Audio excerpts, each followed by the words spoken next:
Jadi waktu itu memang di hari audisi rumah kita kebanjiran. Udah nggak apa-apa, kalian ikut audisi aja, aku akan ngebantuin ngebersihin rumahnya gitu. Jadi kayak sedih.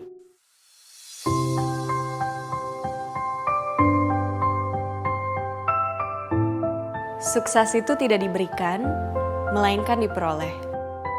Aku seorang musisi dan aktris. It's me, Mawar Dio.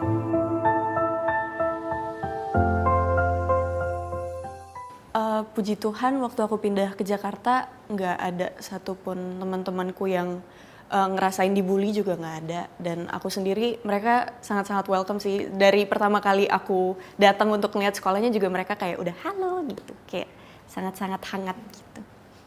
Sebenarnya kayaknya awalnya mungkin hanya satu orang atau dua yang tahu, tapi kayak mereka kayak ngasih tahu satu sama lain gitu sih. Dan itu rasanya terharu juga, kayak wah aku dikenal gitu pada saat itu. Seneng banget. Apalagi waktu itu aku lagi main sinetron yang targetnya juga anak-anak SMA dan SMP kan. Jadi kayak aduh gitu, malu. Ini beda-beda sih fasenya. Jadi waktu SD tuh aku lebih tomboy, aku bisa bilang gitu. SMP juga kayak udah mulai itu aku ikut sanggar waktu aku masih SMP. Jadi aku mulai belajar modeling, jadi sudah lebih apa ya? Lebih feminin gitu. Dan di SMA juga ketika di sekolah aku sama kayak di SMP sih sebenarnya, lebih feminin. Waktu di SMP juga aku pernah kayak mungkin karena mereka juga ngelihat ya aku ikut sanggar juga, terus aku pada saat itu juga ikut les vokal, jadi kayak wah kamu kalau misalnya ada lomba nyanyi kamu ikut ya, atau misalnya ada lomba ini kamu ikut ya gitu. Kalau ditanya lebih nyaman ketika sekolah di Medan atau di Jakarta, dua-duanya sama-sama nyaman-nyaman banget. Teman-temannya sangat-sangat seru, sangat-sangat supportive, guru-gurunya juga, terus juga dari semua pihak sekolahnya juga sangat-sangat senang dan sangat-sangat supportive sih. Kalau misalnya berteman sih, kalau misalnya selama aku bisa bantu, mereka minta tolong gitu, pasti aku akan bantu sih. Apalagi selama di sekolah, aku juga sering minta tolong kan. Kalau misalnya aku izin, aku kayak pinjam catatannya mereka atau yang lain. Jadi kita sama-sama saling membantu.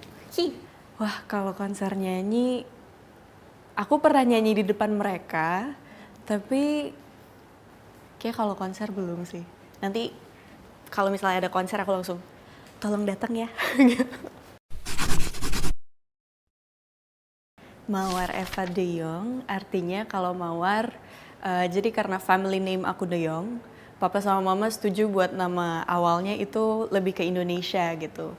Dan mama tuh suka banget bunga-bunga, jadi akhirnya mereka menjatuhkan pilihan kepada Mawar. Dan kalau Eva itu diambil dari Alkitab yang artinya kehidupan gitu. Jadi Mawar Eva De Jong. Kalau salah penyebutan family name-nya sih lumayan sering mendapatkannya. Kayak ada yang salah De Jong atau De Zong atau De Jong He atau yang lain-lain, tapi nggak apa-apa sih. Tapi teman-teman, yang benar adalah De Jong. Maaf. Nama kecilku dari mama, papa, dan kakak aku Mei Mei. Jadi semua keluarga aku manggil aku Mei Mei. Karena dalam bahasa Mandarin juga kan artinya adik kecil, adik perempuan gitu. Jadi akhirnya Mei Mei. Tapi kadang-kadang dipanggil Mai juga sih. Tapi masih artinya sama gitu. Yang aku cintai dari Medan pasti keluarga aku. Terus juga makanan-makanannya. Wah, semuanya. Dari sarapan lontong, lontong paginya, terus juga nasi gurih dan lain-lain, semuanya enak banget sih di sana. Kayak mungkin kalau datang cuma 1-2 hari ke Medan, tapi kita bakal kulineran sepanjang hari. Wah, masih inget banget dong. Jadi aku beberapa kali naik becak motor ke sekolah. Kita naik becak motor ke sekolah, terus juga kayak ke rumah nenek, Natalan di sana, Lebaran juga, terus juga kumpul sama keluarga, terus juga main-mainan, ngerayain ulang tahun di sana, ngerayain ulang tahun kakak di sana, ngerayain ulang tahun keluarga di sana, terus juga banyak sih, banyak banget kalau kenangan di sana. Kalau ditanya lebih nyaman mana di Medan dan di Jakarta, dua-duanya sama-sama nyaman banget sih Kak. Dan ketika aku akhirnya pindah ke Jakarta pun, aku bertemu dengan lingkungan yang sangat suportif juga dan sangat-sangat nyaman. Jadi Kalau ditanya lebih enak mana, dua-duanya sama-sama lovely. Aku anak kedua dari 2 bersaudara, jadi aku punya kakak laki-laki. Jadi aku punya satu kakak laki-laki yang bernama Budi Floris de Jong.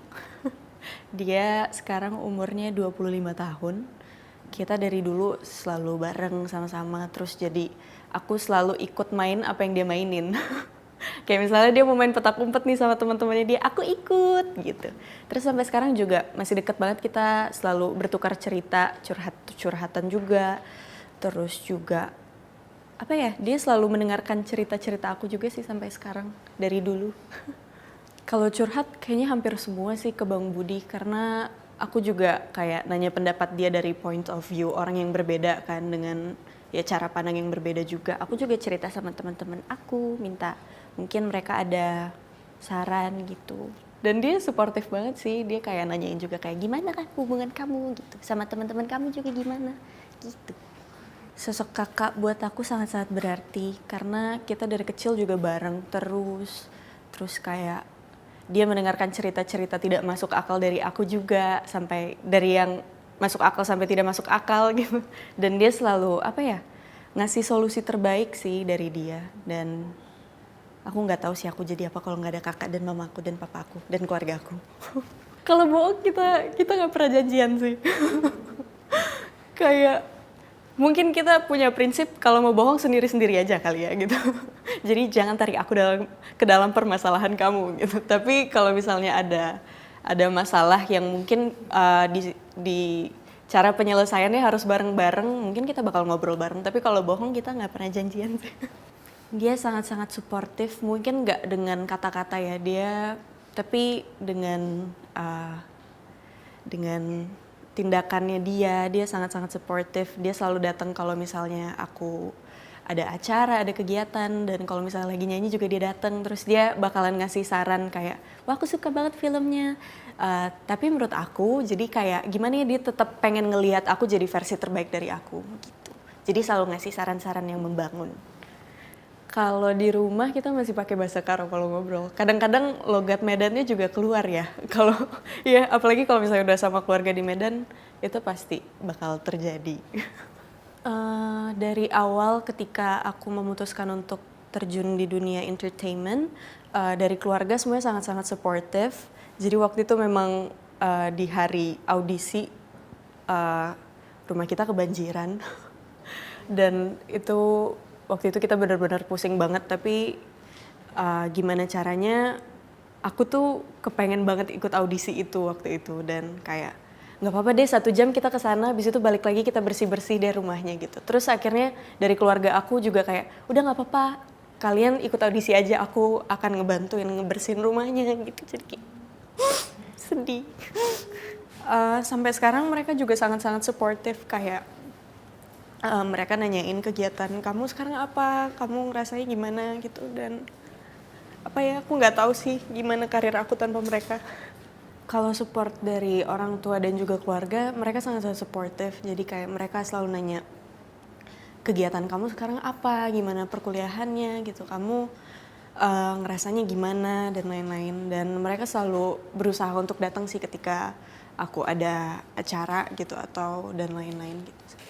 Kalau titipan dari orang tua dan keluarga, pasti tetap jadi diri sendiri dan terus kejar impian kamu dan tetap lakuin apa yang kamu suka.